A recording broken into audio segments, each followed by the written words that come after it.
Eleanor gripped the steering wheel as she pulled into the long driveway. The house loomed before her like something out of a nightmare. Its towering gables bent inward like bony fingers. The windows were dark and hollow, and the wind carried the eerie sound of creaking wood. The realtor handed her the keys with a forced smile. "It's been in your family for generations," she said, hesitating before adding, "Lots of history here." Eleanor barely noticed the way the woman's hands trembled. She didn't notice the faint scratching coming from the attic.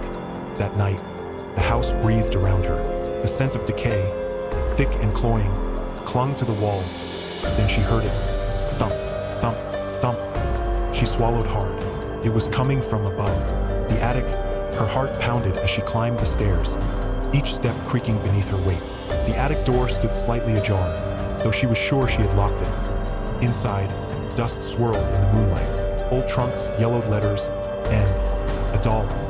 Porcelain, its face cracked, one eye missing. The fabric of its dress was stained with something dark, something old that it hadn't been there before. And then, its head turned to look at her. Chapter 2. The letters Eleanor spent the next day sifting through the artifacts of the dead. Tucked beneath a pile of moth-eaten blankets, she found them letters bound in black ribbon. Her fingers trembled as she read the first one. "My dearest Margaret, I fear what we've done has awakened it. The shadows move when we're not looking. Last night, it spoke to me. It knows our names. Burn this letter. Burn them all. Clara," her stomach clenched. Clara was her great-aunt. Margaret, her grandmother. Then she saw it. A shadow, stretched impossibly long across the wooden floor, moving on its own. Chapter 3. The hidden room behind a loose floorboard.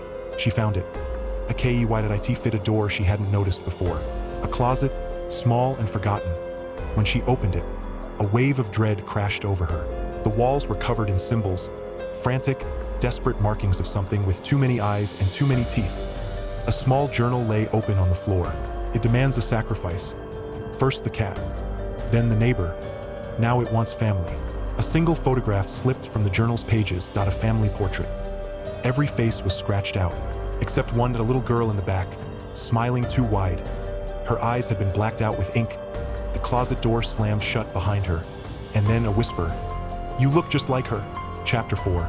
The truth in the walls. Eleanor tore through the house, searching, desperate for answers. In the basement, she found them. Birth certificates, death records, and one extra name. Lillian Carter, a sister no one had ever mentioned, a sister who vanished at age 8, a sister whose ghostly laughter now echoed through the halls. The walls began to bleed. Chapter 5. The final secret. The attic was waiting for her. The doll was upright now, its remaining eye fixed on Eleanor.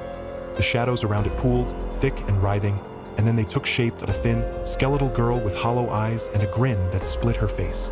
"You're home?" Lillian whispered. Eleanor stepped back, but the door was gone. The attic stretched endlessly, walls pulsing as if they were alive. "Grandmother tried to hide me," Lillian crooned, "but the shadows always find their way back." Her cold fingers brushed Eleanor's cheek. "Now it's your turn to stay." Epilogue. The new air. Months later, a distant cousin arrived to claim the house. The realtor handed him the keys with a tight smile. "Lots of history here," she murmured. Upstairs, the attic door creaked open, and something giggled.